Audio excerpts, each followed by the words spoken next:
नमस्कार, मैं हूं विष्णु शर्मा। लेकर आया हूं आपके लिए इंदिरा गांधी की 100 अनसुनी दिलचस्प कहानियां।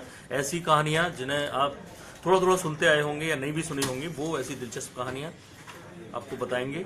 और ऐसी में अब लेके आ रहे हैं हम आपके लिए ये दूसरा पार्ट इन कहानियों का इसका। और सबसे पहले हम जाना चाहते हैं इस दूसरे पार्ट में कि नेहरू खानदान की जड़ में बेसिकली कहाँ के हैं ये नेहरू, कैसे नाम नेहरू पड़ा, कहाँ से आए, कैसे ये दिल्ली, आगरा, इलाहाबाद और कश्मीर इन सब जगह पे रहे, और कैसे कैसे सबसे बड़ा सवाल वो ये है कि क्यों नेहरू जो जवाहरलाल नेहरू थे उनके दादाजी, मोतीलाल नेहरू के पिताजी और इंदिरा गांधी के परदादा को मुसलमान बोला जाता है, उन्हें उनका नाम दिया जाता है गयासुद्दीन गाजी। ये विवाद कैसे उठा, क्यों उठता है बार बार, क्या है इस विवाद की जड़ में, ये इसको हम आज बताएंगे। तो सबसे पहले मैं एक तस्वीर इसलिए दिखाना चाहता हूँ।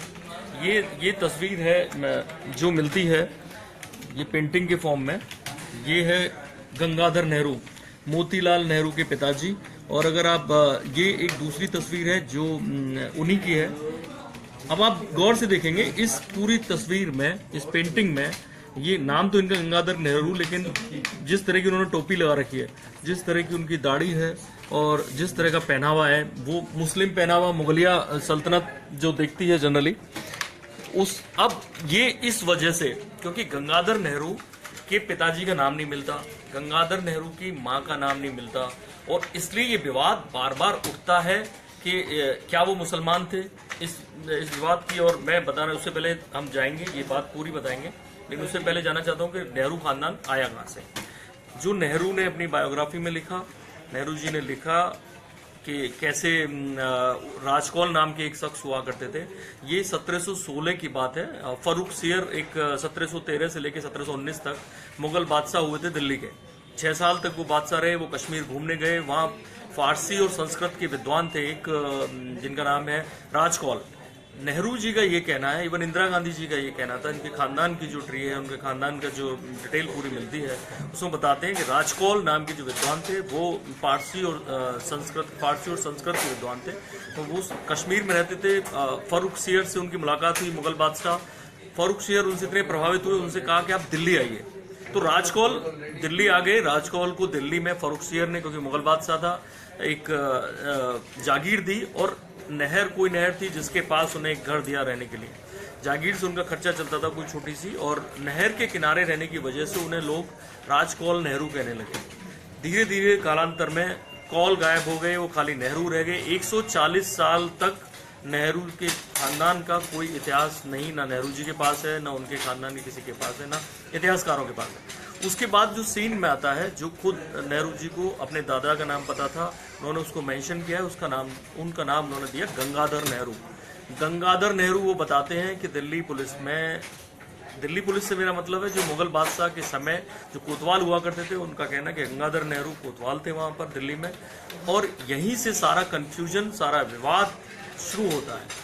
नेहरू जी का कहना था कि जब अंग्रेजों ने कब्जा कर लिया 1857 की जो क्रांति हुई, बहादुर शाह जफर को कैद करके रंगून भेज दिया गया, ढेर सारे लोगों को मार दिया गया, उनके शहजादों को मार दिया गया। तो ऐसे में जो दिल्ली का कोतवाल था, समझिए आप कमिश्नर होता होगा, वो भागा वहां से अपने बच्चों को लेकर। 2 बेटे थे उनके, बाद में 2 बेटियां भी हुई। उन दोनों बेटों के नाम थे नंदलाल और बंशीधर। इनको लेके और भागे वो, और भागते कैसे भी आगरा पहुंचे।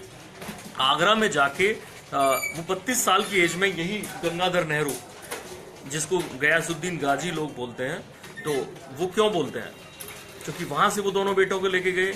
उस वक्त 2 बेटे थे उनके, नंदलाल और बंशीधर। तीसरा बेटा मोतीलाल नेहरू जो जवाहरलाल नेहरू के पिताजी थे, वो पैदा हुए कब, जब 32 साल की उम्र में गंगाधर नेहरू की मौत हो गई आगरा में। तो उसके बाद वो, उनकी वाइफ प्रेग्नेंट थी, तो मोतीलाल नेहरू उनके मरने के बाद पैदा हुए। तो कहानी ये है कि अब जब लोग, नेहरू परिवार के जितने लोग मुरीद हैं उतने ही विरोधी हैं। लोगों ने इतिहास खंगालना शुरू किया, पता करना शुरू किया। 1857 में कौन कोतवाल था दिल्ली का, वहां से नाम मिला एक गयासुद्दीन गाजी। और वो गयासुद्दीन गाजी की कोई तस्वीर नहीं मिलती, कोई इतिहास नहीं मिलता, लेकिन ये पता चला कि वो गयासुद्दीन गाजी वहां था। और इनकी जो ड्रेस थी, जो ये जो फोटो है, वो जो इंटरनेट पे भी उपलब्ध है, अगर आप नेहरू फैमिली ट्री देखेंगे तो ये फोटो गंगाधर नेहरू की वहां से ली गई है। और एक दूसरी फोटो जो पेंटिंग की मिलती है वो ये मिलती है, ये आनंद भवन में लगी हुई है। तो यहाँ से इनका मुगलिया ड्रेसअप देख के लोगों ने, और उन्हें आसानी हुई ये बताने में, एक रिकॉर्ड से गयासुद्दीन गाजी मिलते हैं और यहाँ पे ये थे, क्योंकि ना तो इनके किसी भी खानदानी का ऊपर नाम मिलता है, ना नेहरू जी ने बताया ना किसी और ने बताया। तो विवाद की जड़ ये थी। आज की हमारी सबसे बड़ी जो कहानी है वो ये है। इस वजह से लोग ने गयासुद्दीन गाजी बोलते हैं। लगातार लोग आरोप लगाते हैं, नेहरू परिवार इसे खारिज करता है। सच क्या है वो नेहरू जी को पता है या नहीं पता है, बाहर लोगों को वो किसी को नहीं मालूम। लेकिन नेहरू परिवार की नजर में ये, उनके दावे के मुताबिक ये गंगाधर नेहरू, ये अब जो असली बात है कि वो इनको, इसलिए वो गयासुद्दीन गाजी बोला जाता है। अब दूसरी बात, बड़ी बात, वो भी गंगाधर नेहरू से जुड़ी हुई है और इंदिरा से जुड़ी हुई है। हमारी दूसरी कहानी ये है कि इंदिरा गांधी का नाम इंदिरा कैसे पड़ा। तो इन्हीं की एक वाइफ थी, इन्हीं की जो वाइफ थी उनका नाम था जियो रानी नेहरू और इंदिरा रानी। दो नाम थे उनके, जियो रानी और इंदिरा रानी। तो इंदिरा गांधी का जो नाम था वो यहीं से इनका नाम लिया गया। उनकी परदादी का नाम था इंदिरा रानी, तो इंदिरा वहां से लिया गया। बाद में टैगोर ने उनका नाम प्रियदर्शनी जोड़ा था, जो बहुत दिन उनका नाम चला था, कई जगह लिखा जाता है। तो इनके जो 3 बेटे हुए, मैं यही बता रहा था, उनकी इसलिए तस्वीरें मैं दिखाना चाहूंगा कि एक बंसीधर नेहरू है, और इसी फैमिली ट्री में आप जाएंगे तो काफी, ये बंसीधर नेहरू, एक नंदलाल नेहरू थे। तो जो बंसीधर नेहरू थे वो जज बन गए, और जो आगरा में हाई कोर्ट थी उसको जब शिफ्ट किया गया, आगरा में हाई कोर्ट को शिफ्ट किया गया इलाहाबाद। आगरा से हाई कोर्ट जब इलाहाबाद शिफ्ट हुई तो मोतीलाल नेहरू तीसरे जो भाई थे राष्ट्र में पैदा हुए थे, वो वकील बन गए।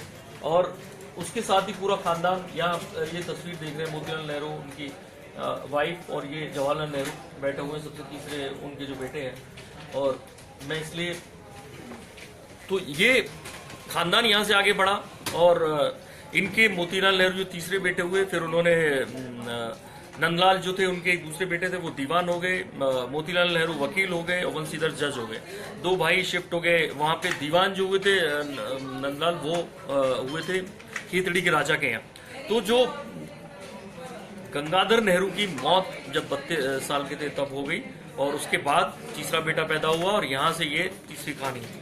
अब असली तीसरी हमारी जो कहानी है वो ये कि कमला नेहरू जब आई परिवार में, कमला नेहरू को लेकर तमाम तरह की बातें होती हैं, उन्हें और विस्तार से आगे की कहानी बताएंगे। लेकिन असली वजह क्या थी कि कमला नेहरू जब आई तो उनकी क्यों नहीं बनी, ये हमारी तीसरी कहानी है। परिवार में क्यों नहीं बनी, इसके लिए मैं परिवार को एक बार समझाना चाहूंगा कि उस वक्त जब कमला नेहरू परिवार में आई तो कौन कौन था उस परिवार में। एक बार मैं गौर से आपको सबके फोटो दिखाना चाहूंगा। ये जवाहरलाल नेहरू है, ये इनकी माँ है स्वरूपा रानी, ये इनको गौर से देखिए, मैं इनका फोटो भी दिखाऊंगा। ये है विजय लक्ष्मी पंडित, ये नेहरू की 2 बहनें थी, विजय लक्ष्मी पंडित और ये कृष्णा है, और ये इनके पिता हैं मोतीलाल नेहरू। इंदिरा यहाँ खड़ी हैं, और ये रंजीत पंडित, ये विजय लक्ष्मी पंडित के हस्बैंड थे, और ये है कमला नेहरू। तो साइड में चेयर पे बैठी हुई हैं। तो असल क्या था कि ये जो दोनों बहनें थी, ये इंदिरा गांधी ने अपने बायोग्राफर्स को बताया कि वो शुरू से ही इनको पसंद नहीं करती थी कमला नेहरू को, और माँ भी बड़ी सख्त थी। और शुरुआत से ये हुआ कि वो जितने दिन कमला नेहरू को प्रॉब्लम थी, टीबी की बीमारी थी उस वजह से, और लगातार उसका ध्यान नहीं रखती थी, इसलिए लगातार इंदिरा गांधी ने अपने बायोग्राफर को बताया कि उनकी जो स्पेशली विजय लक्ष्मी पंडित थी उनसे नहीं बनती थी, और कोई कमला नेहरू की केयर नहीं करता था, और इस वजह से लगातार उनके संबंध कमला नेहरू के खराब होते चले गए इन लोगों से। कमला नेहरू अकेले कमरे में पड़ी रहती थी। इसी से दिलचस्प जुड़ती है कि फिरोज गांधी की एंट्री कैसे हुई, वो हम आपको बाद में कहानी बताएंगे, वो कमला नेहरू की वजह से हुई। और चौथी स्टोरी आज हमारी, हम लोग पहले इंदिरा गांधी के बचपन की कहानी है इसलिए बता रहे हैं। चौथी कहानी ये कि इंदिरा गांधी ने वानर सेना क्यों बनाई। जी हाँ, इंदिरा गांधी ने बचपन में, क्योंकि वो पॉलिटिकल फैमिली से थी। मोतीलाल नेहरू खुद कांग्रेस में थे, कांग्रेस के प्रेसिडेंट रहे 28 में। उनके बेटे Jawaharlal Nehru next year president रहे। उसके बाद एक और बार प्रेसिडेंट बने खुद इंदिरा गांधी, बाद में प्रेसिडेंट हुई। तो कहने का मतलब है कि इधर पॉलिटिकल फैमिली में छोटी सी 12-13 साल की इंदिरा लगातार देखती थी कि कांग्रेस के नेता आ रहे हैं, मीटिंग्स हो रहे हैं, उनके घर में मीटिंग्स हो रही हैं, और ये होता था। और इसमें क्या होता था कि इंदिरा गांधी को ये लगता था कि उन्हें भी ये सब करना चाहिए। वो अकेले में जब होती तो मोनो एक्टिंग करती थी, लीडर बन के सबको ऑर्डर देती थी, अपने जो भी उनके पास खिलौने होते थे उनको सबको कैसा करना है वैसे करना है। तो उसी में उन्होंने पूछा नेहरू से कि मैं कांग्रेस ज्वाइन करना चाहती हूँ, मेरी अभी उम्र नहीं है, छोटी सी बच्ची थी 12-13 साल की। मैं कहा मैं कांग्रेस ज्वाइन करना चाहती हूँ, नेहरू ने मना कर दिया। तो उसके बाद खुद इंदिरा ने अपनी वानर सेना बनाई, कुछ बच्चों को रखा। अब वो वानर सेना, ये बताना हमारा उद्देश्य ये है कि आप जान सकें कि कैसे लीडरशिप के गुण थे, उसका पूरा प्लान तैयार करती थी जो इंदिरा गांधी थी। मैं आपको प्लान यही दिखाना चाहूँगा जो प्रफुल्ल जयकर ने अपनी किताब में शेयर किया है कि इंदिरा गांधी की जो ये देखिए आप इस प्लान को पढ़िए। इंदिरा गांधी खुद की डायरी है, वो डायरी मेंटेन करती थी। ये लिख रही है 6 सितंबर पापूज इंटरव्यू। पापू जवाहरलाल नेहरू को बोलती थी, वो अपने पापा को पापू बोलती थी। 10 बजे उनका इंटरव्यू करना है। फिर meeting of students working committee, ये बहुत कम उम्र की थी इंदिरा गांधी। ये सारी वर्किंग कमेटी की meeting. Meet Gupta about Vanar Sena's work in different parts. Katra Vanar Sena's meeting and Katra आश्रम, ये इलाहाबाद के इलाके हैं। ड्रिल एंड मीटिंग ऑफ वानर सेना मंकी ब्रिगेड एंड बाल संघ एंड स्वराज भवन। ये स्वराज भवन की कहानी अभी मैं आपको बताएंगे। फिर 8 सितंबर को बाइकआउट करना है वानर सेना को, किसका करना है, प्रभात फेरी निकालनी है, प्रदर्शन स्टार्ट होगा खादी बंदर, ये पूरा वो लिख रही है। पुरुषोत्तम दास पार्क में होगा। 9 सितंबर को क्या होगा, एक हफ्ते की उनकी डायरी तैयार होती थी। ये strike in schools on behalf of Jatin Das की जब लगातार अनशन करने की वजह से मौत हो गई थी, उस वक्त का उन्होंने लिखा है। और यहाँ पे वो सारी चीजें डायरी में मेंटेन करती थी। उस वक्त इंदिरा गांधी वानर सेना जो उन्होंने बनाई थी और उसका पूरा एक एक चीजें डायरी में मेंशन होता था। अब इन्होंने जो स्वराज भवन बनाया, मैं ये बनाना तो चाहता हूँ कि जब नेहरू परिवार स्पेशली मोतीलाल नेहरू जो सबसे छोटे बेटे थे, वो एक तरह से, अब क्योंकि वो जवाहरलाल नेहरू के पिताजी थे, वही हेड हो गए अपने। उन्होंने स्वराज भवन खरीदा। 42 स्वराज भवन उसका बाद में नाम पड़ा, आनंद भवन नाम था। 42 कमरों का मकान था। मकान की एक तस्वीर मैं आपको इसलिए दिखाना चाहूंगा कि ये है, इस पे लिखा हुआ है, बोर्ड लगा हुआ है, इंदिरा गांधी का जन्मस्थल स्वराज भवन। इसका नाम आनंद भवन रखा था। 42 कमरे इस घर में, काफी बड़ा बना हुआ है। जब दोनों बाप बेटे कांग्रेस में शामिल हो गए तब उन्होंने ये जो है कांग्रेस को दान दे दिया। आजकल वहाँ म्यूजियम है। इंदिरा गांधी का जन्म इस घर में हुआ था। उसके बाद उन्होंने एक दूसरा घर लिया खुद के रहने के लिए, वो है ये आनंद भवन। आजकल ये भी बाद में इंदिरा गांधी ने सरकार को दे दिया था। इसको देने के पीछे की कहानी भी बड़ी दिलचस्प है, वो हम लोग आगे की कहानियों में बताएंगे। पर जैसा कि आपने देखा, अब ऐसे में एक शख्स को मैं आपको इस फोटो को दिखाना चाहूंगा। इंदिरा गांधी की बचपन की कहानियों में ये बड़ी कहानी इंटरेस्टिंग है। ये इंदिरा गांधी, राहुल गांधी और सिद्धार्थ शंकर रे। राहुल गांधी को नमस्ते कर रहे हैं सिद्धार्थ शंकर रे।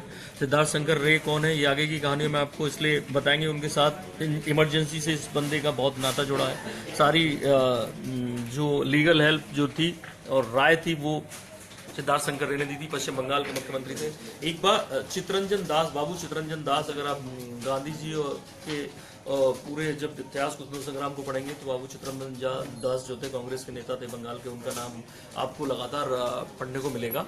तो चित्तरंजन दास की फैमिली से थे। उनके साथ एक बार वो इलाहाबाद आए, ये बहुत छोटे थे, तो इलाहाबाद आए कांग्रेस के काम से मिलने के लिए नेहरू से। और मोतीलाल नेहरू जी से जब मिले इनसे, तो हुआ क्या कि जब बच्चा छोटा आया तो मोतीलाल नेहरू ने इंदिरा की डॉल उठा के सिद्धार्थ शंकर रे के हाथ में दे दी।